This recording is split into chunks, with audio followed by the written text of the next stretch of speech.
Bienvenue dans Les Voix Authentiques, le podcast des voix qui réveille ce qui sommeille en toi. Je suis Emmanuelle, j'aide les entrepreneurs à créer une communication qui leur ressemble vraiment.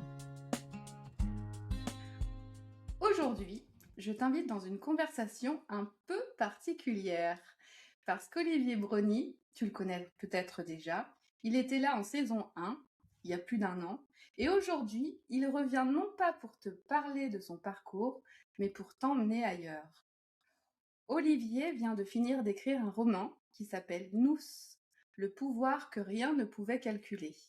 Un thriller philosophique d'anticipation qui parle d'intelligence artificielle, de communauté humaine et d'une floraison, celle que personne n'a organisée et qui arrive quand même. C'est un livre que je vais lire pendant mes vacances et peut-être que toi aussi, tu auras envie de le lire. En tout cas, on va parler de ce que ça veut dire de créer, de transmettre, de ce qu'on offre à ceux qui viennent après nous. Pas nos peurs, pas nos certitudes, mais une étincelle. Et cette étincelle, Olivier l'a écrite pour sa petite fille. Il va nous raconter tout ça. Et dans le moment authentique, il nous lira un extrait, un passage qui parle d'une patiente qui va bien sur le papier et d'un médecin qui voit ce que les bilans ne voient pas. À la fin de la lecture, il nous posera une question que je te laisserai découvrir en direct et à laquelle je répondrai. Tu pourras y répondre aussi. Et peut-être que dans cette conversation, tu reconnaîtras ce qui, en toi, attend encore de fleurir. Merci Olivier pour ta présence dans Les Voix Authentiques. Merci, j'écoutais ta présentation, ça fait envie, hein, je crois que... Ça fait envie? Bon, tant mieux. Parce que je le ressens, je le pense, et c'est avec le cœur, hein, vraiment. Vraiment, vraiment. Alors, tu m'as envoyé le dossier de presse, tu m'as envoyé des petits extraits, tu m'as demandé si je voulais le lire, et en fait, je t'ai dit non. Je préfère lire la version papier. Oui, bah oui, Alors, je pouvais t'envoyer la version numérique, mais effectivement, c'est quand même autre chose, un objet. hein, n'est-ce pas? Donc, moi, pour ma part, en tout cas, je vais attendre la version papier qui arrive bientôt, mais tu vas nous en parler. En tout cas, ton parcours, Olivier, tu reviens dans Les Voix Authentiques après 1 an. Pour ceux qui ne t'ont pas encore écouté en saison 1, tu es coach humaniste, tu es fondateur de Réalise, tu as passé 30 ans à accompagner des organisations, des leaders, des humains au moment des virages, et tu te définis comme accélérateur de bifurcation. J'adore. C'est ça, hein. Oui, oui, tout à fait, tout à fait. Et là, c'est toi qui bifurques. C'est moi qui bifurque, oui, effectivement. Donc il s'est passé depuis qu'on s'est vu, quand même quelque chose d'important dans ma vie, c'est que je suis officiellement retraité, et donc Wow, bravo. ça fait quelque chose d'assez bizarre, donc... parce que ça fait quand même depuis 2003 que je suis en profession libérale et donc voilà, d'avoir tous les mois des revenus qui arrivent, j'ai l'impression d'être redevenu salarié, donc ça fait vraiment C'est génial ça. quelque chose de quelque chose de particulier. Voilà, donc bon, être retraité, donc ça c'est le statut officiel. Mhm. Heu j'ai pas du tout l'intention, bah, de rester dans mon jardin ou de faire le tour du monde en touriste. Oui. Mhm. Et donc voilà, l'idée c'est de passer peut-être dans une phase qui est plus une phase de transmission, donc et plus une phase d'élargissement. C'est-à-dire que, bah, depuis, et tu le disais, une trentaine d'années, donc j'accompagne des entreprises, des patrons, et cetera, mais chaque fois peut-être entreprise par entreprise ou patron par patron. Et là, c'est pour ça que je me suis attribué le titre d'accélérateur de bifurcation, parce que voilà, mon envie, bah, c'est celle-ci. On sent bien tous que on est à la charnière de quelque chose, et de quelque chose, on ne sait pas trop ce qu'il est. Donc, moi, je commence à avoir quelques idées sur le sujet, et j'ai envie, bah, d'œuvrer au service des hommes et du vivant, pour que bah, ce futur prochain soit florissant, hein, pour reprendre la métaphore que tu évoquais. Exactement. Et c'est par ton livre, du coup, que tu nous transmets cette bifurcation. Ouais. En tout cas, ça pourrait être. Est-ce que tu as encore la volonté de faire des accompagnements ou pas? Oui, j'ai encore la volonté de faire des accompagnements, mais vraiment d'être très, très sélectif pour que ça Ouais, ait beaucoup de sens pour moi. Et puis, je suis non, pas du c'est tout dans important. une démarche active, quoi. C'est plutôt dans une démarche d'accueillir ce qui se présente sur ce registre. Ouais, Actuellement, ouais. j'accompagne une structure, effectivement. Et donc, voilà, donc je ne coupe pas ça, mais j'ai envie de passer à quelque chose qui est une transmission et Ouais, un accompagnement, je dirais, plus large. plus large. Et donc, accompagnement, livre, et plus Voilà, si affinité, tu verras bien là où ça te mène. voilà, tout à fait. Tout à fait. Donc, bah, j'ai déjà fait quelques écrits, plutôt des essais, mais j'ai déjà écrit aussi un roman, mais ça date un peu. Donc voilà, j'étais resté un peu dans une parenthèse d'écriture. Et Mm. puis voilà, il y a des choses qui se sont accélérées et qui m'ont donné envie de passer à l'acte. Et dans un peu plus de 200 pages, en fait, en relisant, et je suis en train de faire vraiment la relecture finale, là, Ouais. je trouve, comment le dire sans donner l'impression d'être prétentieux, mais j'ai l'impression d'avoir réussi à y mettre vraiment énormément de choses qui me tenaient à cœur et de le faire dans une logique qui est pas de chercher à convaincre, mais tout simplement voilà, de proposer et plutôt de créer des émotions qui vont créer par elles-mêmes du mouvement chez les lecteurs, quoi. Donc Mm. c'est pas un livre de recettes du tout, c'est pas des clés, c'est pas un essai. Et j'ai envie de passer par un roman pour être dans quelque chose qui soit moins cérébral et peut-être plus viscéral, quoi, dans cette logique de transmission. En tout cas, on sent que tu l'as vraiment créé avec le cœur et que ça vient de tes tripes, hein. Bah oui, je parlais de Hein. viscère, donc Il n'y a rien oui, de prétentieux là-dedans, en fait. oui, oui, non, tout à fait. Non, mais quand je disais prétentieux, c'est le fait d'avoir réussi à y mettre énormément de choses, énormément de messages, et tout ça d'une façon légère et pas du tout indigeste. Donc voilà, c'était un pari, mais je suis plutôt fier, content Ben, tu peux. de ce que ça donne. Donc C'est voilà. c'est une super création et on va justement parler de ce que c'est de créer. Qu'est-ce que créer? Toi, tu as créé donc ce roman, tu vas nous en parler. Tu l'appelles une étincelle déguisée en livre. Oui. Est-ce que tu peux me dire pourquoi? Est-ce que tu peux nous expliquer la genèse de ce livre? D'où est-ce qu'il vient? Comment est-ce que ça t'est venu, cette idée? En fait, ça m'est venu euh, l'origine, on va dire que c'était il y a 4 ans, quasiment jour pour jour, parce que c'est le 29 juin 2022. Donc, je me souviens de la date, vous allez savoir pourquoi dans très peu de temps. Et donc, j'ai été invité par un de mes clients parisiens à une conférence dans leurs locaux. Et cette conférence, donc, je ne le nommerai pas, mais donc il y avait quelqu'un qui nous se projetait dans le futur et qui nous décrivait quelque chose d'assez abominable sur un fond de réchauffement climatique, etc. Enfin, tout ce qu'on peut explorer, si vous avez déjà fait la fresque pour le climat. Donc on voit toutes les conséquences que tout ça peut avoir. Et donc j'écoutais ça et j'avais plutôt le moral dans les chaussettes, donc j'avais pas besoin d'être sursensibilisé. Je pense que la sensibilisation était déjà très présente en moi. Mm. Et puis au milieu de cette conférence terrible, mon téléphone se met à vibrer, je regarde, c'était un SMS, et je suis encore ému, donc c'était ma petite fille Ambre qui venait de naître. Donc vous voyez pourquoi je me souviens de la date. Donc j'étais vraiment déchiré dans cette salle à voir d'un côté un futur complètement pourri et de l'autre côté un magnifique espoir avec la naissance d'Ambre.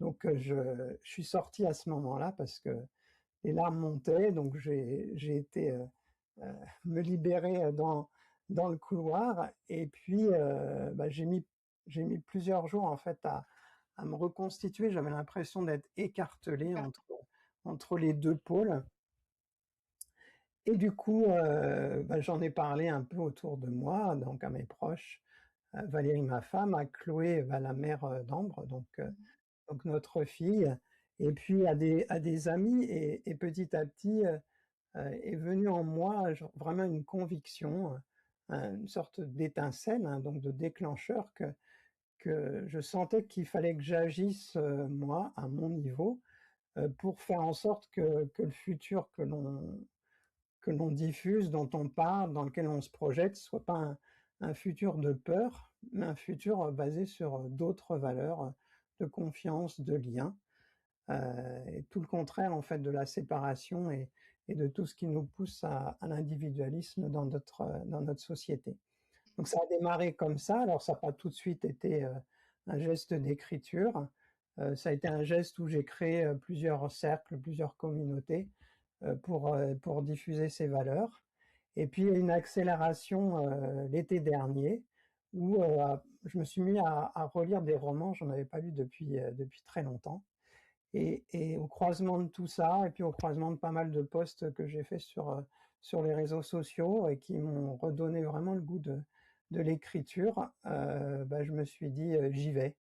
Donc le j'y vais, il est pas vieux, pour le roman, il date, de la fin de l'année dernière, donc vous voyez que c'est relativement proche, hein, fin Ouais. 2025 et puis il y a eu tout un tas de choses qui sont venues à moi, de ce qu'on peut appeler des synchronicités ou aussi des échanges avec d'autres et puis il y a eu aussi, un voyage, enfin un voyage pas très loin dans les Cévennes, donc dans un lieu que je connaissais pas, qui est la bambouseraie des Cévennes, à Anduze et je découvre, en visitant le jardin, un panneau au pied de magnifiques bambous et qui décrit ce qu'est la floraison grégaire des bambous. Donc je ne sais pas si tu sais ce que c'est, mais certaines espèces de bambous ont une particularité, c'est, que donc ils vivent 10, 20, 30 années sans que rien de spécial ne se passe Ouais. et d'un seul coup, ils se mettent à fleurir. Alors quand je dis: «Ils se mettent à fleurir», c'est pas un bambou qui fleurit, c'est qu'au même instant, bon bien sûr à quelques minutes près, mais dans les mêmes journées, à travers toute la terre, en fait, tous les bambous de cette espèce vont se mettre à fleurir en même temps. C'est génial. Voilà et la science est incapable d'expliquer ça, donc j'ai cherché partout, Pour relier, quoi. voilà et donc il y a quelque chose qui se passe, une connexion, un lien et d'un seul coup, bah, c'est comme s'ils se disaient: «Ça y est, on est prêt, on y va et on n'y va pas seul, on y va ensemble» et je pense que cette métaphore est vraiment, l'image du livre, et de quelque chose qui se passe, donc cette bifurcation, dont je parle et qui Mmh. se produit de façon simultanée pour, un certain nombre de personnes et dans plein de lieux, de la planète. Et ben, on le souhaite en tout cas, hein. Pardon? On le souhaite en tout cas. Oui, oui, bah, on le souhaite et je pense que justement, tu as raison de dire: «On le souhaite» parce Mmh. que quelque part, c'est vraiment le câblage. C'est-à-dire que si le souhait commence à exister et s'il y a suffisamment de personnes qui se projettent là-dedans, donc il y a un seuil, une notion de masse critique, hein, qui est beaucoup étudiée, dans différents ouvrages et qui fait que, ben, un système, quel qu'il soit, aussi grand soit-il, et c'est d'autant plus vrai si le système est très complexe, bah, peut se mettre donc à basculer dans un autre état, donc bifurquer et dans un autre état qui est complètement, différent de l'état initial et ceci, bah, d'une façon, pas du tout, préméditée. C'est pas prédictible, mais ça part vraiment, bah, de la conviction et du lien de suffisamment de personnes. Alors j'allais te demander quelle est ta conviction toi, Olivier? Mais je suis pas sûre de pouvoir te poser cette question parce que du coup ça va ça révélerait, une partie du livre, j'imagine? Oui, mais bon, je peux dire parce que le livre, comme c'est un roman, il y a aussi plein d'autres choses qui se passent au-delà de Mmh. cette trajectoire d'ensemble. Et puis, je vais pas tout dire non plus sur Bah non. l'état final. Simplement, ce que je peux dire. Alors, comment formuler les choses? Oui, donc tu le disais quand tu parlais du livre, il y a un petit fond d'intelligence artificielle. Alors, c'est pas du tout un livre sur l'IA, hein, que je rassure les lecteurs, c'est un livre sur les hommes, mais on vit dans un monde qui est de plus en plus imprégné par l'IA. Mmh. Et quelque part, en fait, bah, le livre est aussi un livre d'une réconciliation entre l'homme et la machine. C'est-à-dire que plus ça va, plus on a l'impression que, comme dans beaucoup de choses, les choses se clivent entre des gens qui sont à fond dans la tech, etc., et puis d'autres, à l'inverse, qui en ont peur et voudraient même retourner en arrière. Donc il n'est pas question de retourner en arrière. De toute façon, ça ne s'est jamais fait et c'est impossible de revenir en arrière. Il y a tout ce qu'on a vécu. Et donc, quelque part, en fait, bah, moi, ma projection est dans quelque chose qui est harmonieux entre l'homme et la machine, et qu'on est dans un processus de coévolution entre les deux. Donc, nous, on agit, on œuvre, on crée des outils qu'on fait évoluer, et ces outils-là ont un impact sur notre façon de vivre, et ça, Mmh. c'est complètement évident. Pensez à Internet, au premier smartphone, etc. Et donc, c'est dans une interaction, mais l'idée, c'est pas du tout que un soit en train de prendre le pouvoir sur l'autre. C'est une coévolution qui peut être tout à fait harmonieuse. Et souvent, en Et fait, oui, pardon. oui, non, vas-y, vas-y. Et souvent? Oui, souvent, en fait, on entend plein de choses et basées sur la peur. Donc, Ouais. moi, comme je lutte contre cette notion de peur pour diffuser autre chose, qui est, bah, par exemple, méfiez-vous de big data, méfiez-vous des infos que vous mettez sur le net, etc. Et donc, ce qui fait que bah, les gens qui publient, c'est des gens qui vont être plutôt dans le politiquement correct, ou ce qui correspond en fait à ce qui est la pensée dominante aujourd'hui. Ouais. Et donc, c'est pas comme ça qu'on fait bifurquer un système. Et quelque part, en fait, moi, mon pari, il est d'un tout autre ordre, c'est-à-dire de dire, mais plus on va être à publier en fait des choses d'un genre nouveau, différent, et c'est pas du tout être lanceur d'alerte que de, Mmh. de faire ça. Je C'est comprends bien. simplement, voilà, poser des choses qui sont basées sur autre chose que la peur, autre chose que le combat, autre chose que la compétition. Et moi, je suis persuadé bah, que la machine, quelque part, qui traite des données, bah, s'il y a suffisamment de données qui sont d'un autre style, bah, ça va commencer, entre guillemets, à l'intéresser. Mmh. Et donc, plutôt que se censurer, il y a une autre façon d'agir, quoi. Et vous voyez, tu vois la bascule entre la peur et une autre façon d'agir, et la bascule entre la séparation et puis faire quelque chose qui est dans le lien, quoi. Totalement. Et on sait bien que la peur n'est pas très créative, au contraire. Ouais, Donc merci, merci de nous ouvrir cette voie, en tout cas de la création, plutôt que celle de la peur qui rôde un peu partout aujourd'hui. Donc mmh, merci de cette inspiration que tu es pour nous, en tout cas, parce que en effet, c'est possible de penser différemment et c'est possible de l'exprimer. oui, Et merci pour ça. oui, ça ce deuxième point est fondamental. Donc il y a Mm, une part penser et en parler. Et c'est comme ça, en exactement. fait, que les choses se propagent, hein. Donc on est des petites abeilles chacun, et on a moyen, en fait, bah, d'une part de butider, et puis d'autre part, bah, de répandre un peu notre pollen à droite, à gauche. Et encore une fois, je redis, pas dans une logique de chercher à convaincre, parce que dès qu'on cherche à convaincre, c'est qu'on considère que moi j'ai raison, l'autre a Oui, tort, hein, plus ou moins, mais oui. simplement une logique d'être, et en étant, en fait, on On inspire. transpire une certaine énergie Mm, qui est captée, qui est perceptible, et qui peut avoir des influences, dans un cercle beaucoup plus large que ce que l'on a l'impression qu'est notre, sphère d'influence. Donc tu parles justement de cette, co-création avec, l'intelligence artificielle et c'est la manière dont tu as écrit ce roman, il me semble? En fait, oui, oui, il y a eu un dialogue avec la Il y a eu un machine. dialogue avec l'IA? Mmh. Voilà, tout à fait, parce que déjà j'avais besoin de me mettre dans sa peau. Donc, pour me mettre dans sa peau, il fallait que je discute avec elle, hein. Donc, quand Comment on ça s'est passé? comment ça s'est passé? Donc, non, mais ça s'est passé que 2 choses ont été importantes au départ. Ouais. C'est que j'ai quand même clairement posé le cadre. C'est-à-dire que l'idée, c'est pas du tout qu'elle crée pour moi, mais l'idée, c'est elle me challenge et qu'elle aille me chercher, c'est devenu un peu une sorte de partenaire, avec qui, bah, je pouvais discuter, quand je le souhaitais et avoir un retour. Donc des fois, je considère que c'est complètement à côté de la plaque, mais d'autres fois, ça a été très stimulant pour moi et ça m'a poussé, dans mes retranchements et paradoxalement, ça m'a poussé à être encore plus moi-même. Donc ça, c'est quelque chose d'intéressant donc j'ai pas utilisé pour qu'elle me dise, ce qu'il fallait que je mette dans mon livre, c'était pas du tout ça le propos.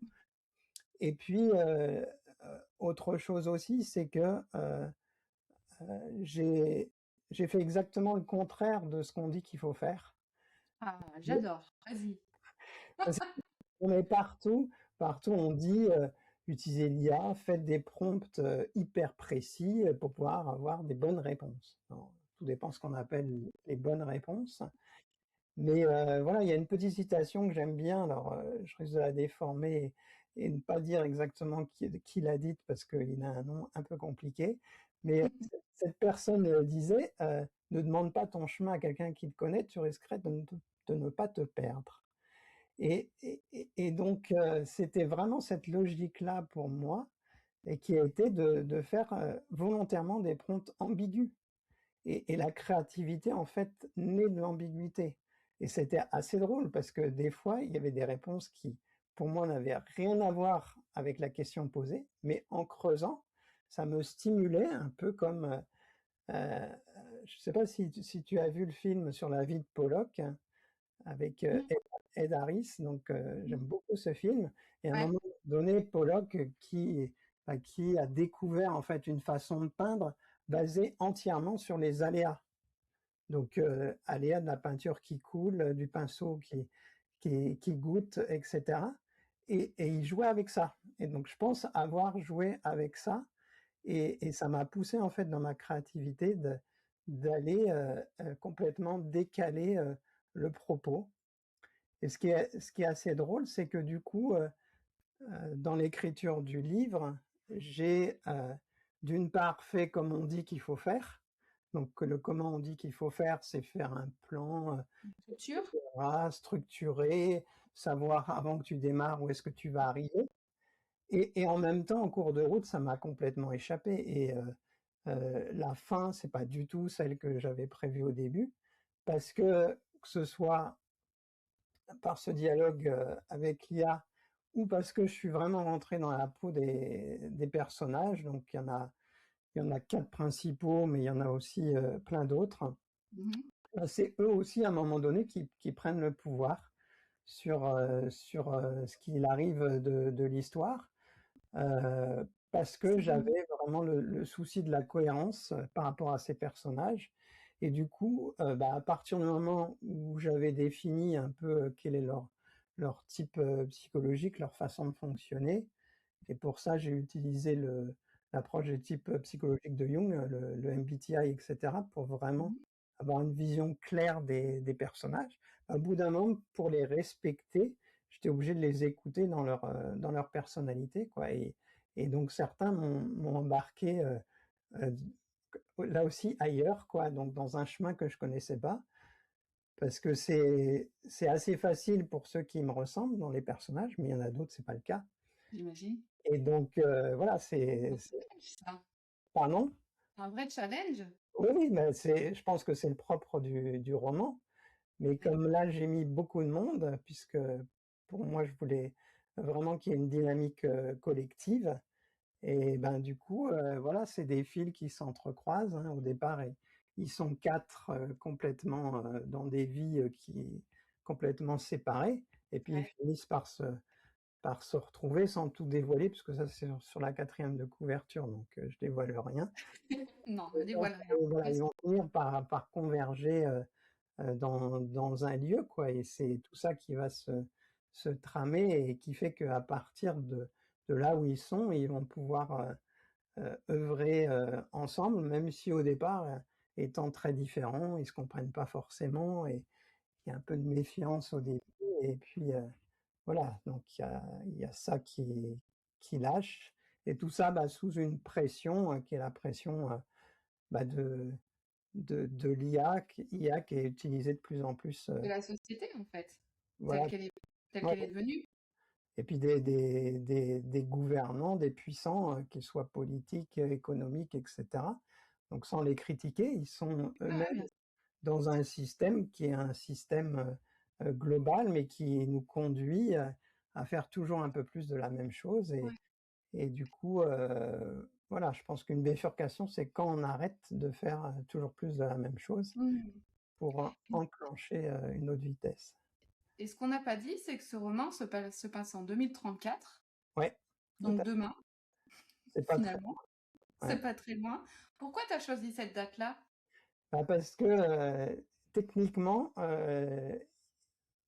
j'avais besoin qu'il y ait un moment donné, alors, je raconte pas pourquoi, mais qu'on passe sur des ordinateurs, sur des architectures quantiques, pour que ça aille bien avec la trame globale du livre. Donc il y avait un peu de projection dans le futur et puis, bah, je souhaitais aussi que à la fois donc les gens qui l'ont lu, déjà me disent que, ben, c'est de l'anticipation, mais on a l'impression qu'on vit déjà ce monde, cette époque-là.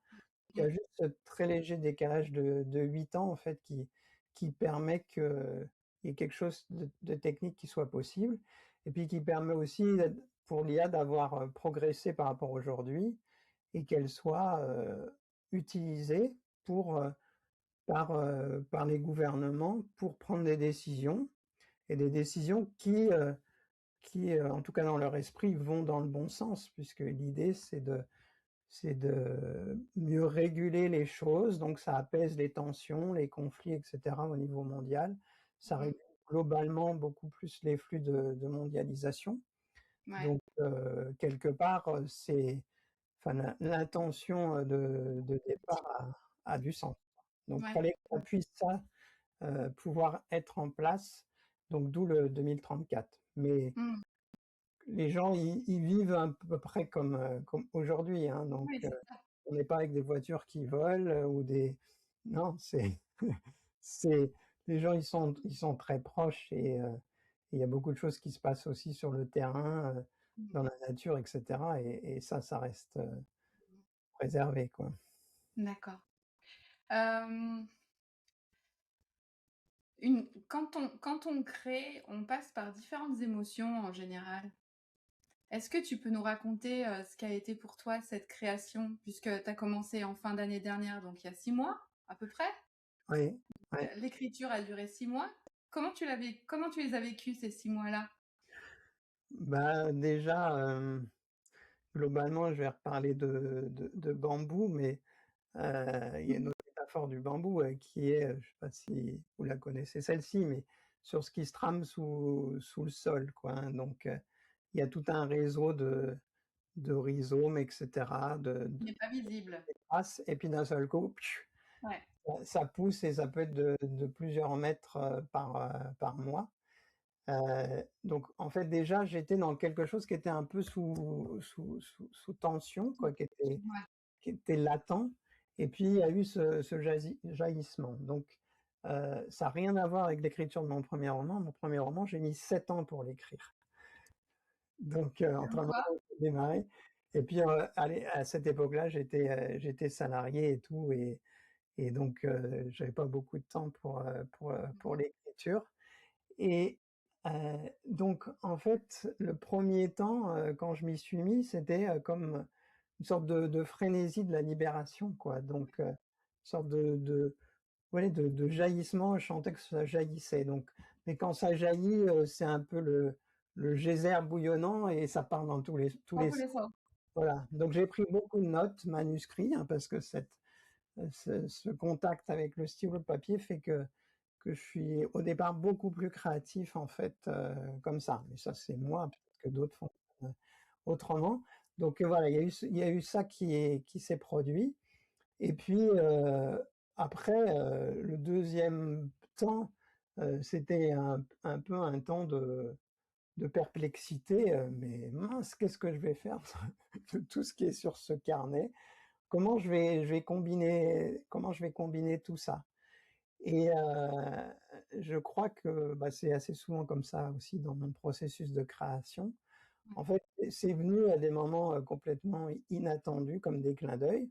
Ce que je vous racontais dans la Bambouserie des Cévennes en fait partie. Et puis il y a eu autre chose, il y a eu le fait aussi de me replonger à l'origine, l'étincelle, la naissance d'Ambre, dont on a parlé, qui a éclairci aussi pour moi, beaucoup de choses.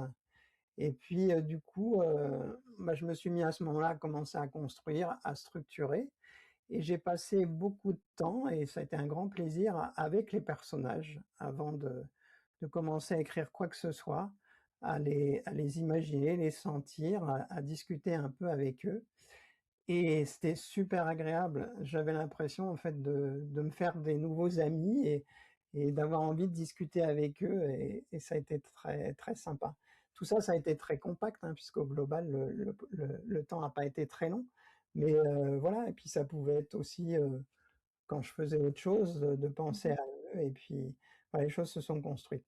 Et puis à partir de ce moment-là, bah, il y a eu aussi quelques échanges avec l'IA pour éclaircir quelques points, et pour m'aider à faire ressortir ce qui était important pour moi. Et il y a eu donc le temps de la structuration, et puis le temps du démarrage, et puis le temps du dérapage, du bon dérapage. euh, et puis j'étais embêté parce que dès le départ, je me disais, enfin je ne sais pas dire pourquoi j'ai dit il faut, mais j'avais envie d'une fin un petit peu spectaculaire et ça venait pas. Et du coup, là, de nouveau, un coup de blues. Et puis jusqu'au moment où il y a eu le déclic qui a Oui, fait, tout seul. voilà, il a fallu que je change de date, parce qu'au départ c'était 2031. Il a fallu que je passe à 2034 pour que la fin soit possible. Ouais. Comme quoi, c'est juste le changement de date qui t'a permis d'ouvrir quelque chose qui était bloqué, enfin de débloquer quelque Oui, chose. bah, ça a joué pour Ça a changer déjoué. que Ah ouais. d'autres choses deviennent possibles du fait de cette nouvelle date. Et puis voilà, ça a débloqué l'ensemble. Et puis jusqu'à la fin, ça a été très fluide. Et puis j'adore enfin, je n'ai pas les données là, mais j'adore la toute dernière phrase du livre, quoi, qui est vraiment dans un très Mhm. beau sentiment qui est le sentiment j'allais dire qui peut nous sauver, il ne s'agit pas de nous sauver, mais qui peut nous aider à passer à autre chose, quoi, et à Qui peut nous s'ouvrir. donner espoir peut-être. Oui, bah, c'est un espoir, mais en même temps, ce que je qualifierais d'espoir lucide. Je Ouais, sais pas, je, l'espoir. c'est, enfin, pour moi, c'est pas naïf au sens où euh, déjà tout ce qui sous-tend en fait le livre est très argumenté finalement derrière, même si je ne cherche pas à convaincre dans la forme. Dans le fond, il y a vraiment des bases très solides. Donc moi, j'adore la philosophie des sciences et donc ça m'inspire beaucoup, mais ça transparaît d'une autre façon parce qu'on voit des gens vivre. Et je ne sais plus pourquoi j'ouvrais cette parenthèse, mais en tout cas, oui, espoir lucide, parce que aussi, moi, j'ai un vécu, comme on disait, 30 ans d'accompagnement d'entreprise. Donc, je sais que les collectifs, c'est quelque chose de compliqué. Je sais qu'il y a besoin à la fois de structurer, d'organiser des choses et en même temps de lâcher prise et pour que des choses puissent émerger, quoi. Donc, je pense pas être ni naïf, ni tombé de la dernière pluie. Donc c'est pour ça que je parle, d'espoir lucide. Mmh. Et qu'est-ce que tu dirais à quelqu'un qui sent qu'il a quelque chose à créer, mais qui n'ose pas encore? Alors le truc facile, c'est: «Vas-y», mais non,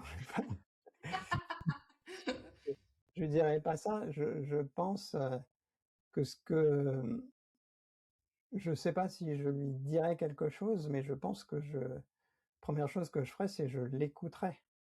Mmh. Parce que, je pense que quelqu'un qui se retient de créer, c'est parce que, quelque part, il n'est pas bien sûr de la valeur de ce qu'il peut exprimer, d'une façon ou d'une autre, et quel que soit le vecteur, que ce soit l'écriture, la peinture, la danse, la musique, heu, que je pratique aussi par ailleurs. Donc c'est toujours Mmh. pareil, à un moment donné, on se dit, bah, «Est-ce que je suis capable d'exprimer ça, d'exprimer quelque chose qui a de la valeur?»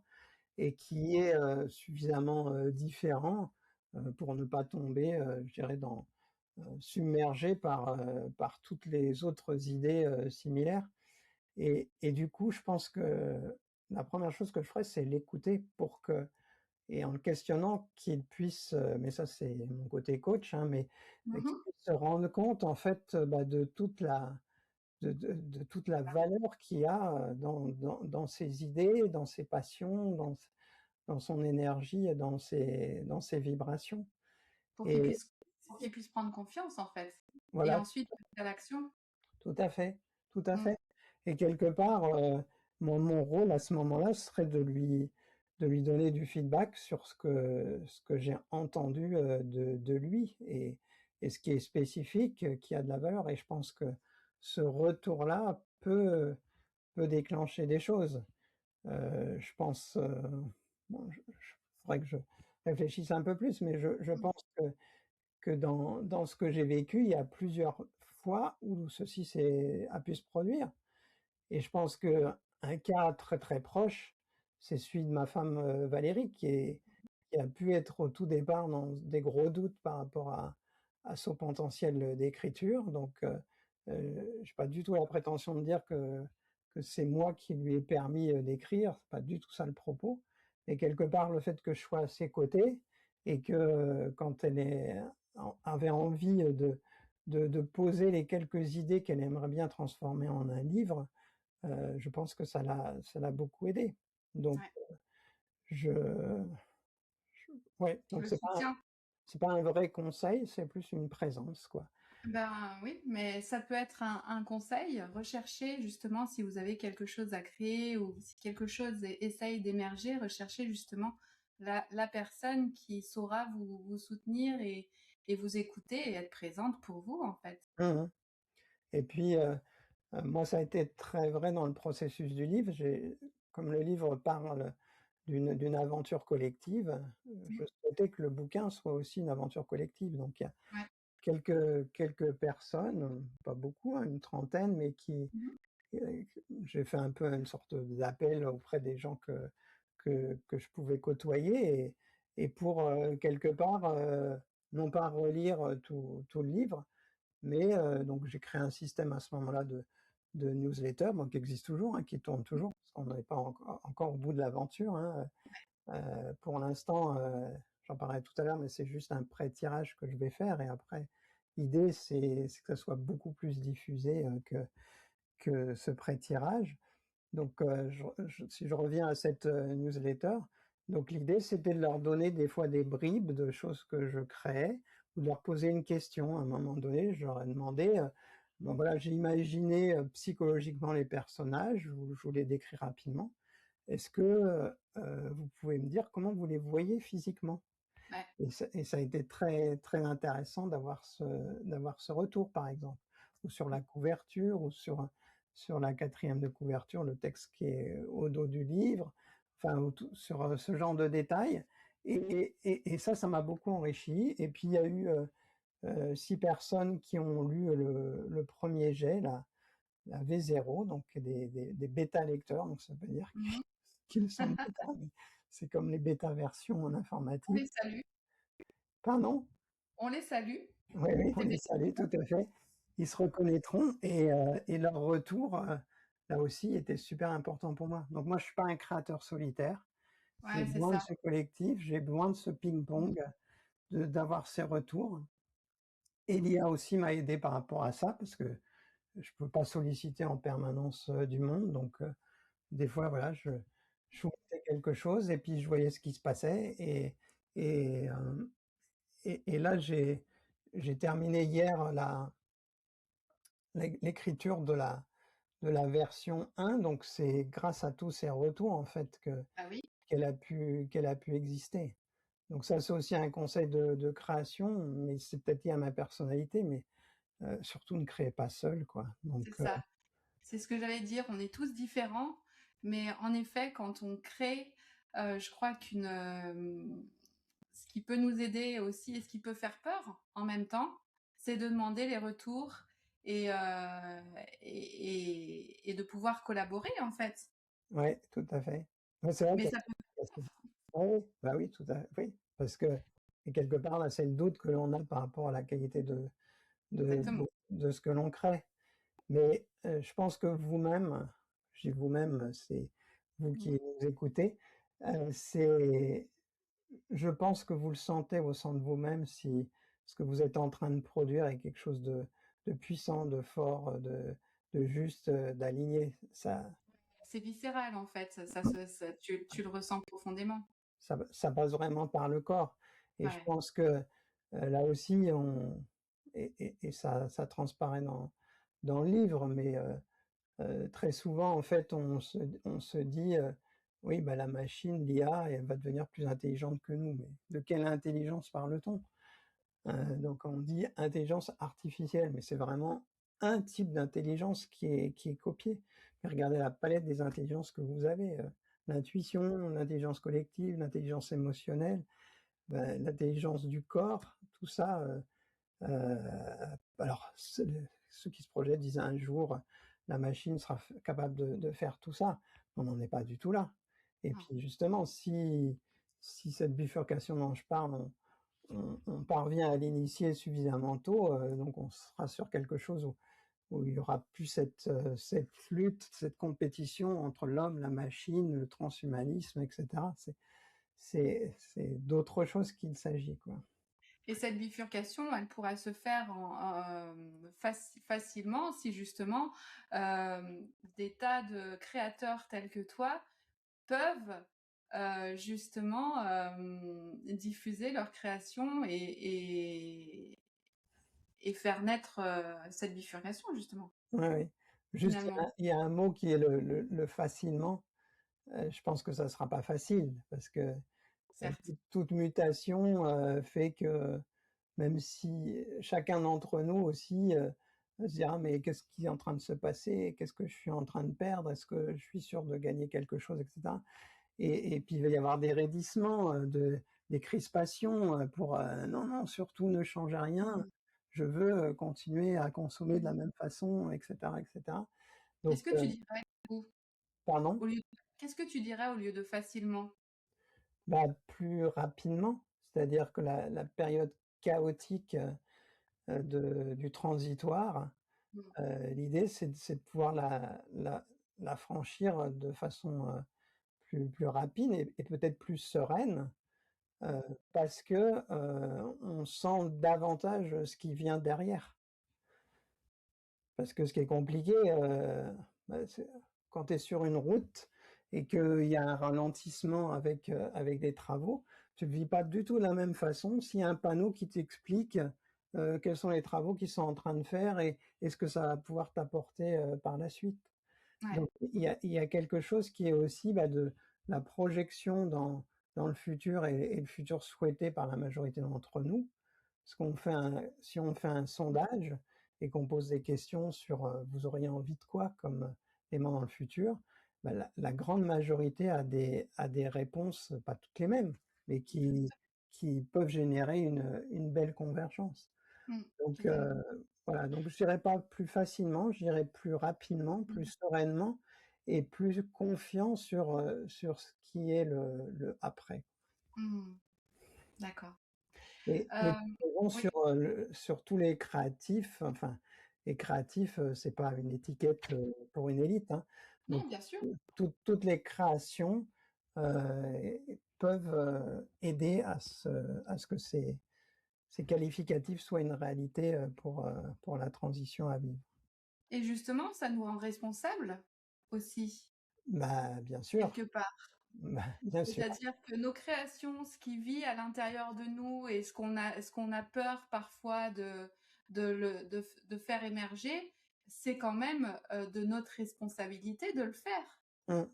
Bah, tout à fait et c'est être généreux en fait, Ouais, de mettre de côté un peu, nos notre ego. peurs, nos manques de confiance et du coup, bah, c'est une traduction de l'ego, hein. C'est pas de l'ego, envahissant, comme on pourrait l'imaginer, mais c'est un autre ego qui est en train de causer quoi et donc voilà, bah, on peut discuter aussi un peu avec lui, hein, puis lui dire: «Bah, OK, tu es gentil, tu m'apportes plein de choses, parce que, tu m'apportes le fait, bah, de ne pas faire n'importe quoi, de prendre n'importe quel risque, mais en même temps, voilà, laisse-moi un peu, tenter ce truc-là» et puis, et puis je crois qu'on imagine toujours des conséquences, effroyables ou importantes, sur nos actes, mais, et s'il y a des conséquences importantes, c'est plus quand ça marche et que c'est quelque chose de positif, quoi et donc, voilà et je pense que c'est comme souvent, hein, enfin, je sais plus quelle est la citation exacte, mais on a plus peur de réussir finalement que d'échouer. En effet. Donc n'ayez pas peur de réussir. Eh oui, On en a besoin que vous réussissiez tous. ouais, carrément, Hein, carrément. Bienvenue au club. mon club. Et est-ce que tu pourrais nous inspirer sur la manière justement dont tu vas transmettre ce livre-là, dont tu vas transmettre ton écrit? Ça peut être inspirant, je pense, pour bon nombre d'entre nous. Oui, bah, donc là, j'ai pas de réponse, toute faite, hyper planifiée parce que vous avez un peu compris, quel genre de personnage était en face de vous. Mais moi l'envie que j'ai, c'est de sortir quand même un peu des sentiers battus sur le mode de diffusion du livre.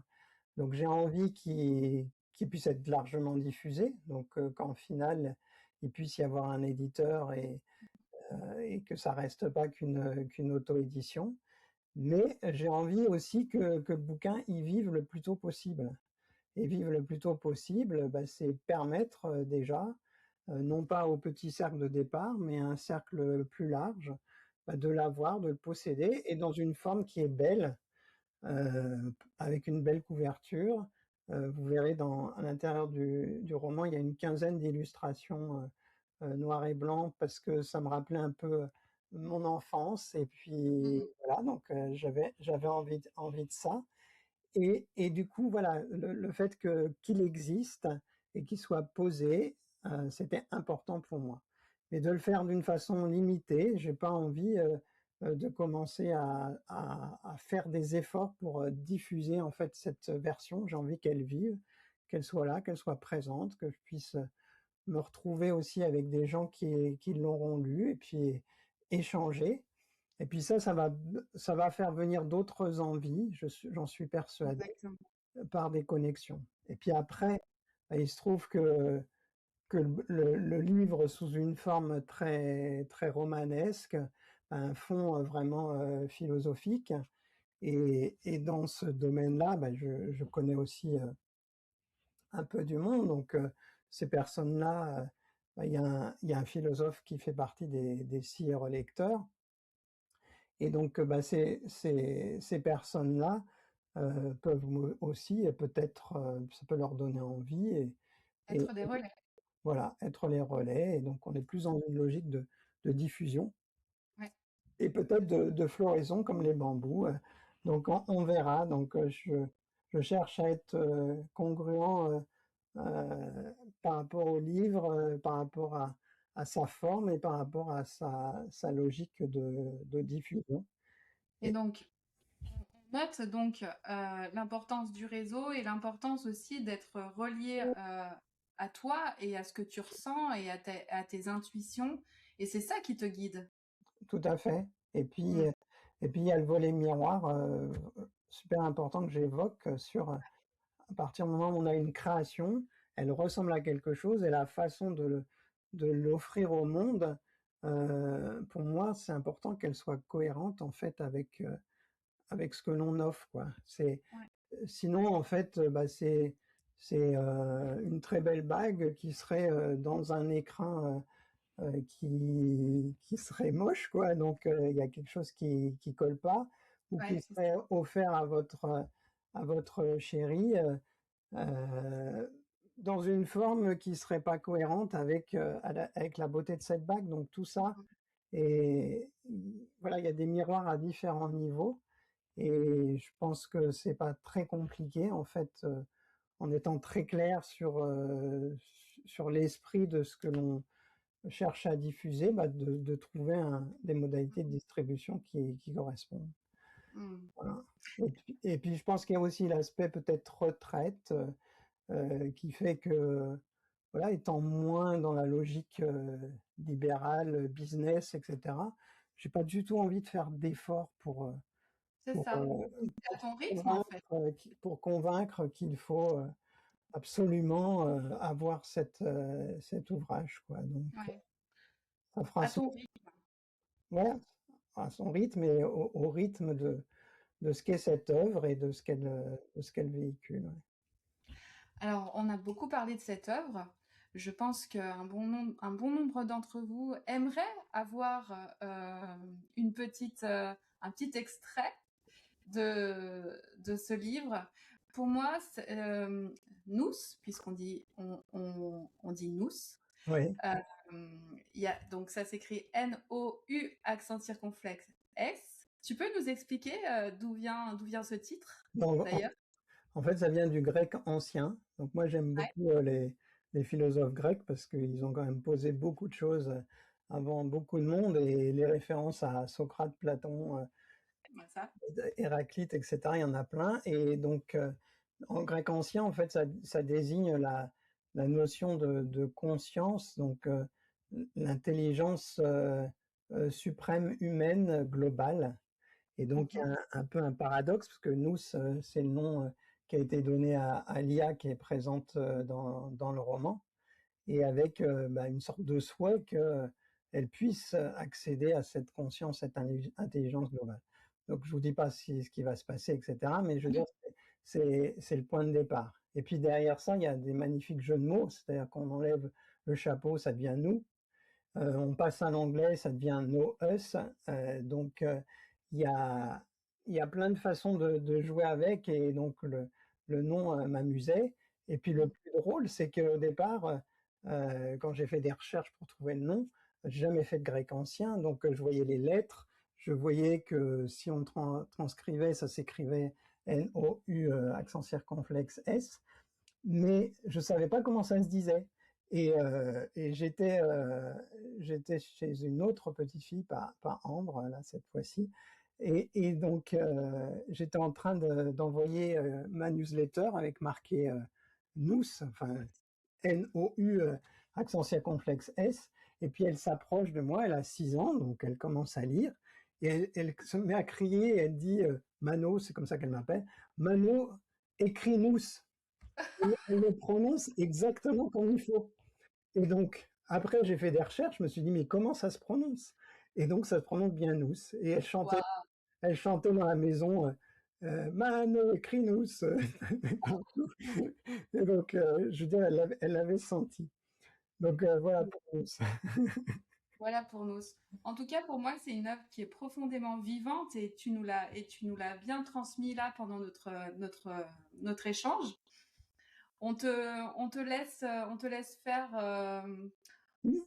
on te laisse lire Voilà. Là, l'extrait que en tu fait, as c'est une choisi. question, donc vous pouvez écouter Ah ensemble oui, oui, oui. si vous La question retrouvez est importante. dans le passage. Hein. Mhm. Donc ça se situe assez tôt, c'est au chapitre 2. J'ai pas pris le premier chapitre parce que ça spoilerait un peu la tension de départ. Et donc c'est Gabriel qui est un des personnages qui est médecin, donc vous allez le reconnaître dans ce que je vais vous lire. La femme en face de lui s'appelait Inès, 34 ans, cadre dans une boîte de conseil en stratégie, dossier médical impeccable. Gabriel l'avait vérifié avant qu'elle entre, par réflexe. Bilan sanguin de janvier parfait, tension artérielle parfaite, IMC dans la zone verte. Sommeil suivi par une application, 7 heures par nuit, en moyenne avec une régularité qui aurait fait pleurer d'envie la plupart de ses patients. Elle faisait du yoga 3 matins par semaine et courait le mercredi et le dimanche. Elle mangeait bien. Elle avait dit: j'ai réglé ça il y a 2 ans, avec la même neutralité qu'on dirait j'ai réglé mon problème de parking. Elle avait même précisé, un peu gênée, qu'elle avait consulté l'assistant médical intégré avant de prendre rendez-vous, et que l'assistant lui avait dit qu'elle allait bien, mais qu'elle était quand même venue. Elle était là depuis 20 minutes. Elle avait utilisé beaucoup de mots juste pour décrire ce qu'elle ne comprenait pas.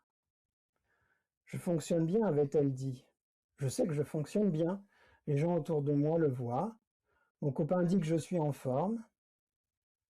Mais j'ai l'impression que ma vie m'échappe.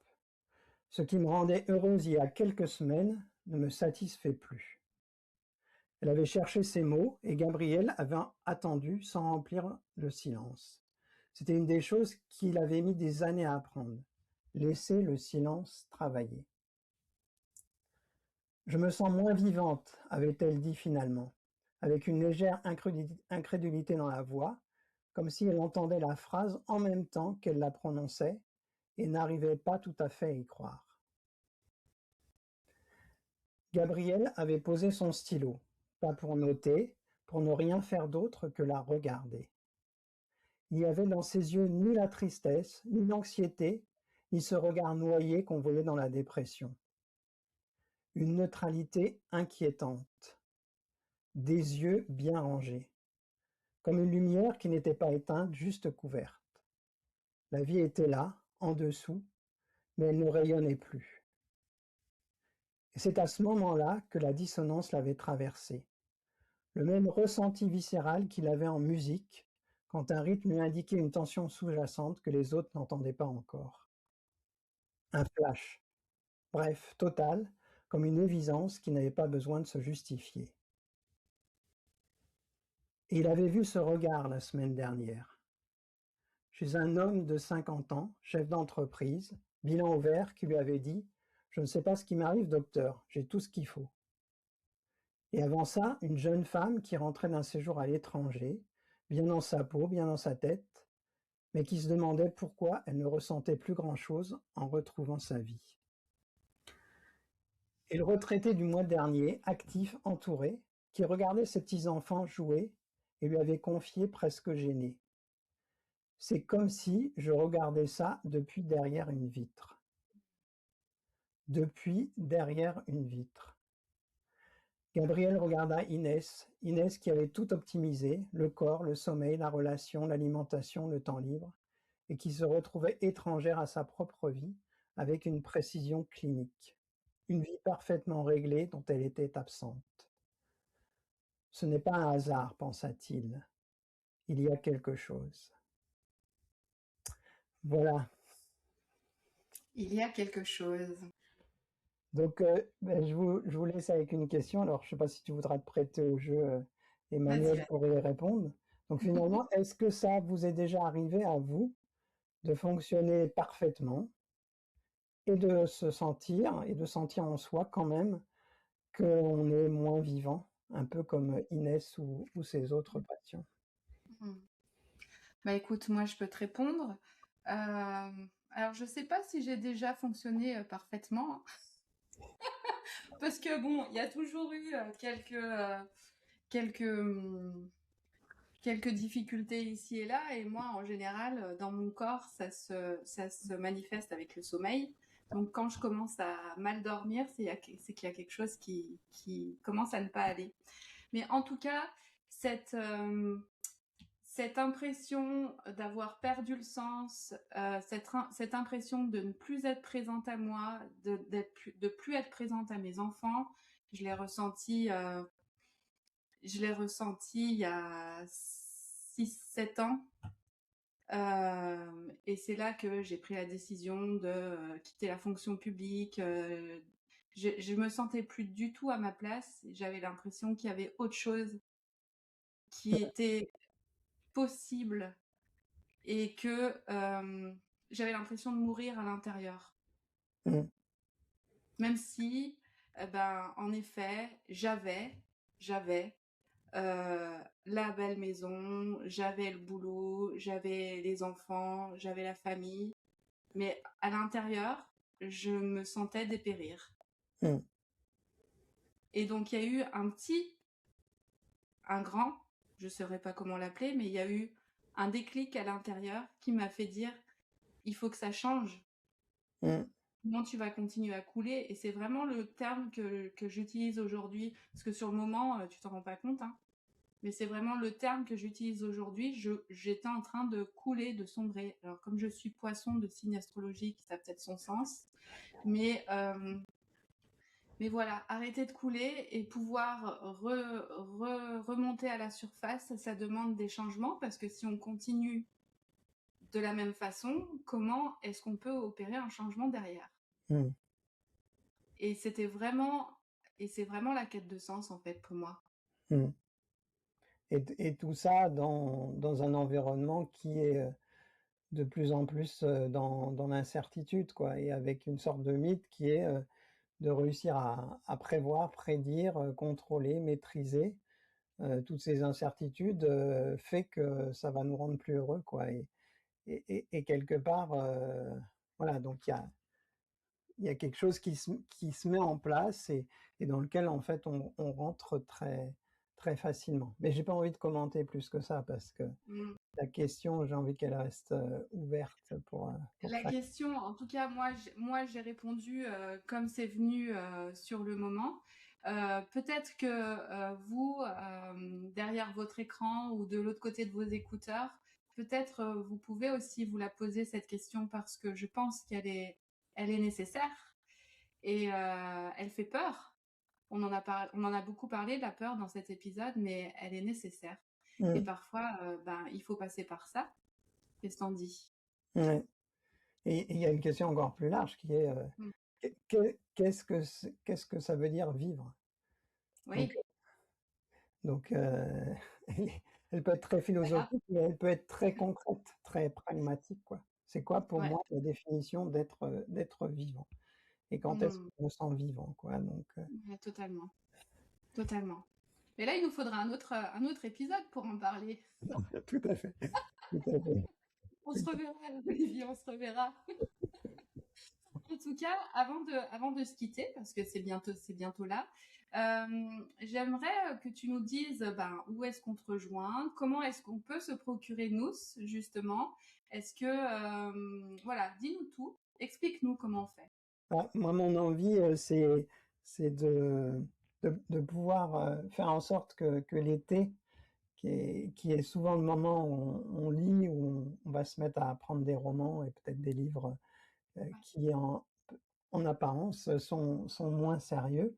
Voilà, c'est le bon moment donc j'avais envie donc, je vous le disais que Nous existe, qu'il soit sous forme de livre. Donc je lance un premier tirage hyper limité, 50 exemplaires, uniquement.